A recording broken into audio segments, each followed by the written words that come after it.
All right, guys, what's up? What's going on? So today we're in North Carolina, just outside of Charlotte, and we're at Honey Tree Homestead. I'm gonna let Casey kind of show us around this place. You guys ready? Hold tight.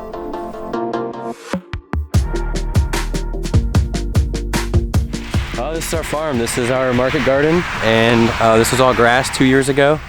So we built this out into, we're at about 84 beds right now total, and Tori and I run this with some part-time help.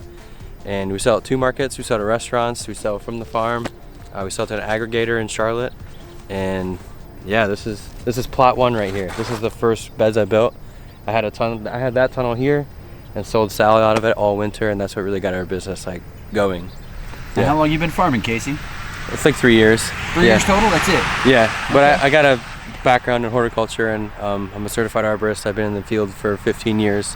So yeah, I love working outside, love working with plants, and you know, from being in the landscape field so long, you just like, at a point you're not really burnt out, but you're like, dude, you're just pruning trees, you're just putting plants in, you can't eat anything. So, and this builds the soil, this helps people eat healthy, this brings people together with education and stuff like that, and so it's a lot more meaningful than just smashing out jobs and all that. Well, this is everything that's empty in here right now is garlic, and this will be curly kale for the winter. This is tatsoi. This is kind of a unique Asian green that it's like bok choy, but I think we're the only ones that are growing it right now, and people really enjoy it. And Tori makes kimchi out of it. It's really good. We put it in soups. This is tunnel 1. So we got carrots here. Carrots, gold beets, red beets, spinach.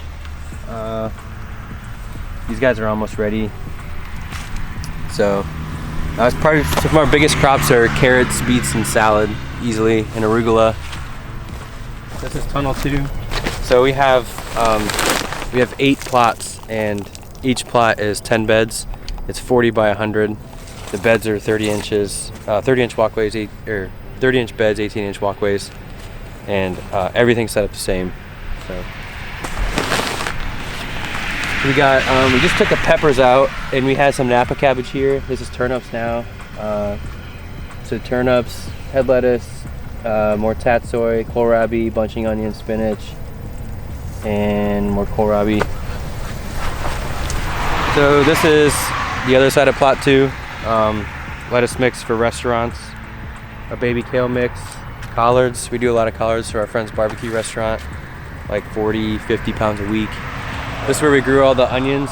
All of this was put into onions, and it was like almost 5,000 onions, and all the big ones went to the barbecue restaurant for onion rings, and then we sold the rest at the market. Nice. This bed's bunching onions, and then this is kohlrabi. Kohlrabi's really picked up this year. Like kohlrabi, fennel, and tatsoi are like the weird odd crops that people are starting to eat more of, so that's pretty cool. The tunnels serve a lot of purposes. They keep the rain off. We've had our second wettest summer in the season ever this year, and so you know, it rained 70 inches everywhere but inside the tunnels, and so it's protected culture. They're all annual plants. They want to be babied, and people really enjoy the really nice looking crops that come out of there. We have an issue with fungus here, and keeping the rain off the foliage is huge. So you know, beets will get really bad fungal issues, and everything does. Tomatoes, so we do tomatoes and cucumbers in the tunnels, peppers, and just give them that babied environment. We can hold heat. I mean, we grow all year, so we sell at the market every week. Nice. All year. This is like the second spring, so the nighttime temperatures, the rain, the highs during the day, it's very similar to like April, early May. Wow. And it's just the days are getting shorter and not longer. So this is where we've already been through like the big push to get everything in, and now it's kind of harvesting from things here or there, planting new things where we can. Definitely most things are going in the tunnels now because it will be going into the winter. And yeah, our markets are pretty busy up until Thanksgiving, Christmas, and then January and February. March is pretty slow, but it's really hard to have things available in this climate. So you just basically greens and roots then. But wow. Yeah. We have 2 people that help on Tuesdays and Thursdays for 3 hours each. and they started in the late spring. And Sandy's here for 3 hours on Tuesdays, and then Emma's here part-time for 8 hours a week. So for the most part, this is just you and Tori, though. Yeah, a lot of it. I mean, that's like field help, but we still have all the other things that comes with the business, and then, you know, cooking your own dinner and cleaning your own clothes and all that extra work on top of it. Yeah. So when did Tori join the team? March. March. Yeah, she worked full-time for a year and a half at Lowe's corporate, doing corporate analytics and data work. And when we got to a point where we're like, okay, if we both go at it hard, we can replace that income and make it happen. So we like kind of used her job to cash flow starting the business. Then when we were ready, she was able to leave, and it's been good this year. So up until March, this was an army of one. Yeah. Wow, man. Yeah, it was. What motivated you to get out here every day by yourself, Casey? I like spending time with Tori and working with Tori, so okay. That was probably the biggest thing. And yeah, once you get to learn about the food stuff and making local food real, you know, like our first customer was the barbecue restaurant, and they only use our salad greens, so we've replaced the California industrial salad greens for that one place, and they use our collards, they use our onions as much as they can.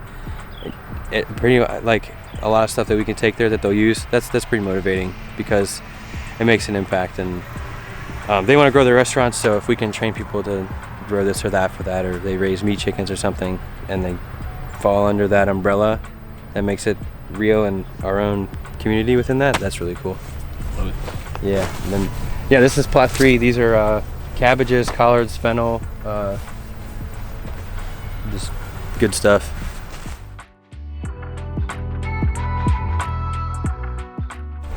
This is tunnel 3, so this is where we did our slicers this year, and peppers, and I forget what we had over there, but yeah, so now it's into arugula salad, kohlrabi, peas and carrots, and that will go into the winter pretty well.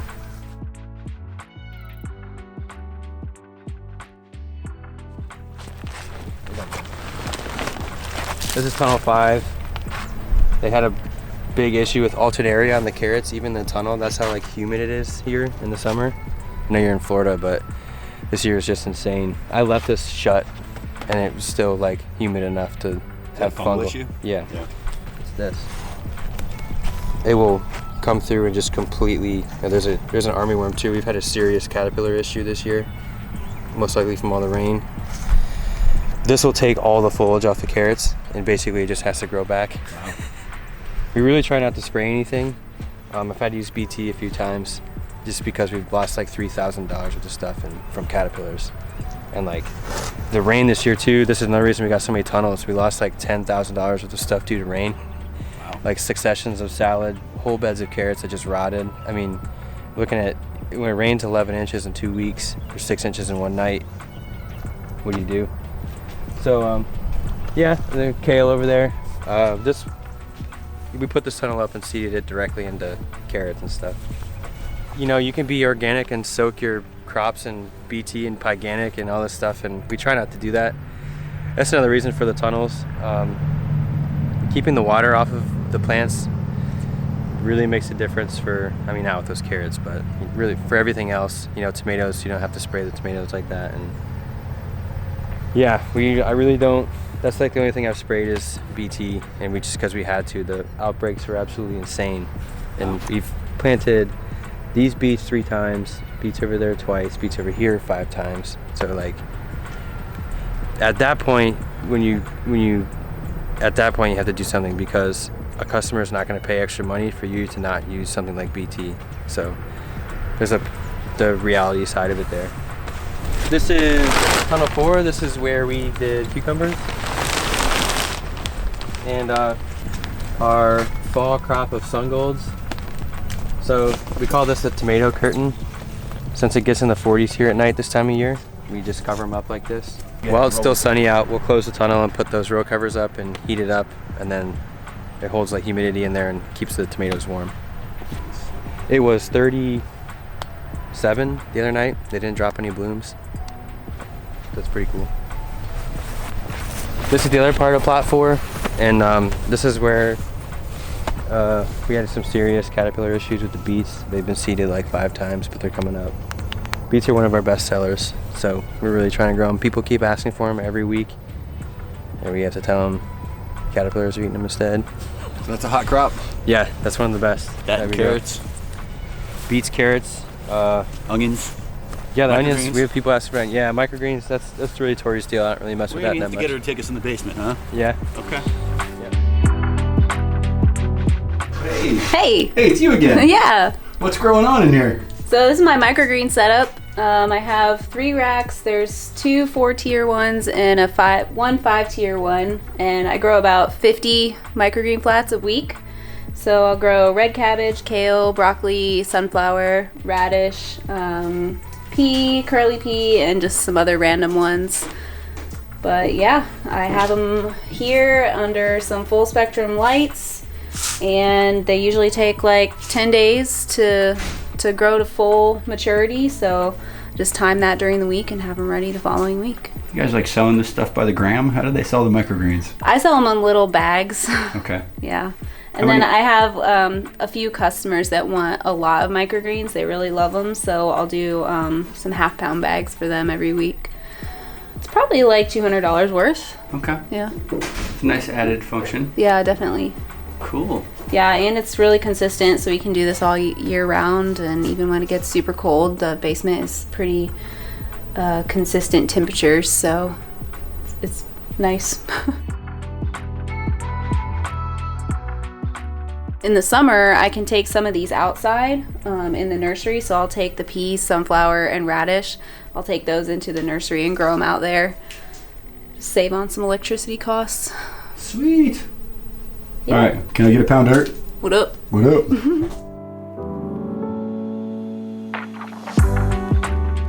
This is where we get the compost dumped. It's just straight from the driveway, and it's kind of a central location for everything. We've probably put like 100 yards of compost down here, all wheelbarrow. That's our nursery tunnel. Whoa, did you say all wheelbarrow? Say that a little louder for people. This is all wheelbarrow. manpower out Yeah. here, Casey. All right. Yeah, I mean, if the 4-wheeler had a bucket, I would use it, but it And for doesn't. people watching, like the 4-wheelers just within the last month or two, like prior, Yeah. you were lugging all the way across this property. Yeah, we try to stay really practical with how we spend our money, and we couldn't justify the 4-wheeler. Really, the raising the meat birds this year justified the 4-wheeler, because I was like hauling water out there with the mowers, or my like the zero turn. It was just stupid. Moving the tractors with all of it, and yeah, and it's an excuse to go have fun with it too and ride it. These are collared beds. So this is next to the nursery. This is only 6 beds, and originally that was going to be turmeric, but the guy that was going to sell me the turmeric with the pandemic and stuff, he decided just to hold out another year. But he just got his real estate license. That was his goal. So I don't know if he's going to get into it next year or not. And while we're on the pandemic subject, has that affected business in any ways? Better or worse? Unfortunately, it was only like our 2nd year in business, and we had 5 sales outlets, and we were just able to tweak those 5 and make it work. So we weren't like super committed to something that was shut down, or our markets didn't get shut down, thankfully. The governor said they're like a grocery store, so we just had to treat it like one. And yeah, and a lot of people came to the farm initially when the people were like freaking out about food and stuff, but it's kind of calmed down now. More people go to the market, so not as scared and stuff. So when we stopped the market last August here in the town we live by, we opened it up, so it was the fall before the pandemic started, and people came every Friday all winter to get stuff because we weren't selling at that market there, and then it just exploded in the spring. So this is Tunnel 6 and Plot 6, and we just put this up I think at the end of August, something like that. And yeah, massive caterpillar damage in here too, again. And then all this is carrots for winter carrots. So we've had carrots at the market every week for a year. And so you just, a bed like this, you can just like harvest 30 feet, you know, one week, and 30 feet another week. They're not really gonna grow that much, especially in the winter. It's just like cold storage in our climate. carrots will get roasted by that fungus in the summer months or like the warm months, but when nights get into the 40s, it just doesn't germinate. But inside of the tunnel, when the rain doesn't get on the foliage all the time, you just grow the carrots on drip. You're able to have them all summer. Nice. I know you're a huge fan of these caterpillar tunnels, the Farmer's Friend ones. How long does something like that take to put up? Well, there's two different styles here. So that one is like a pro kit. And then this one is like the regular. You can see the difference in them. Eventually we're gonna change all of them to be like this and keep them more stationary. But Tori and I can put that up off the pallet and up completely in a day. Just us two. Not bad. It took us 2 days to do this one and this one. And they take longer to put up because you have to put the channel for the wiggle wire in, the center purlin, the plastic. It's just a lot. It's just more work, but it's a better structure. Yeah. This is the hedgerow. We just had extra comfrey from a friend. The friend sent us the comfrey, and there's persimmons, elderberry, serviceberry, figs from Nick actually, and from Paul's place. Oh. Yeah, it's just, we planted it out, and actually I had seeded clover in here with the Jang seeder, 5 rows on each side of the trees, and it was really nice. And then we got really busy and the crabgrass started growing, and this doesn't make any money, so I was like, whatever, and just left it, and now it's overrun with crabgrass. So the tarps are in here to kill stuff down. We'll just mulch it or something, I don't know, we'll see. This is plot 7 with tunnel 7, a lot of beets, red Russian kale. Same thing, 10 beds. This is for the variety of arugula that we're growing is sensitive to cold weather, and it really slows it down and it makes it like thick. And so this heats it up a lot more than it should be during the day and keeps it warmer overnight, and it stays really tender, which is what our customers want. So if we can be at the market and have tender arugula in November and October, they keep buying it. People keep asking for it.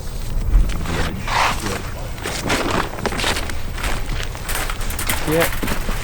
Tunnel 7, carrots, baby kale mix, and we just seeded beets there.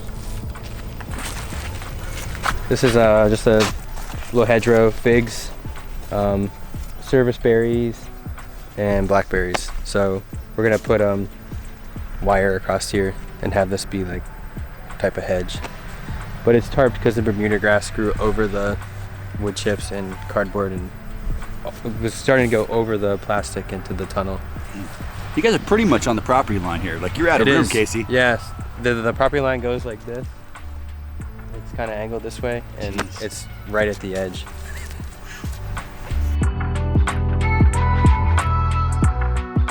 Yeah, that's plot 8. We just built that one. I think I'm gonna do 2 tunnels in that one, and then the 2 beds in the center be like turmeric or ginger, and just put them in weed mat or mulch them heavy with something. And yeah, it's kind of sloped a little bit, and the soil kind of sucks because I cut out a hill and graded it and filled in a ditch over here and all that. But yeah, then the bees are there. We had bees for a long time, but we don't manage those hives because we have so much to do here, and a local beekeeper manages those bees. He has bees like up the road and all around here, so it's pretty cool. So the swales are well, this is the plan. So everything on our land kind of slopes this way, and then the low spot is over here. There's a ditch, and it actually messed up our neighbor's driveway. There's the runoff, so much runoff over the years. And so we're gonna start up by the nursery and swale like all the way over here, and then connect it to these. It's just unmowed right now, so you can see it. And in front of the bees, we'll have dig like a pond because it's really low right there. And then, so the water, instead of rushing down and flowing over the beds and throwing, putting seeds everywhere, it will come over here and travel over here, fill the pond up, and then when the pond's full, it will go to that swale and go back that way. It doesn't look like it, but the Ross brought his laser level out, and the beginning, middle, and end of these rows are level. So, and then also in the woods, we want to do like some food forest stuff. that we're starting to work on here soon. So that'll have not so much swales, but just I think just gonna build it up, plant stuff in it, and because that's all sloped down this way too. Yeah, this is plot 9 by the woods. So we started this as squash, and it was all squash, and then we did all salad greens because this gets shaded in the summer, so it's a really cool microclimate. And now it's just in roots really, and yeah, it's kind of an overflow for a while until we grew into the customer base, and now it's one of our favorite areas. Nice. Yeah, this is the nursery tunnel. So the back half is production. It was all summer carrots and under the protection, and now it's all greens. And these are all the flats. We went super hard on seeding, and now we're like at this point like, oh man, everything's planted. So every week when we harvest, we'll expose beds, and then the next day we'll go through and replant it. So we're flipping beds and harvesting within 2 days. But yeah, we germinate all the seeds in the basement and bring them out here. And yeah, this gets shade cloth in the summer because it get really hot in here. And really in the summer you're trying to start things that are cold season, so it helps get everything established. And then we cover it when we plant it for like 2 weeks so it can get adjusted, pull it, and then it can handle the heat.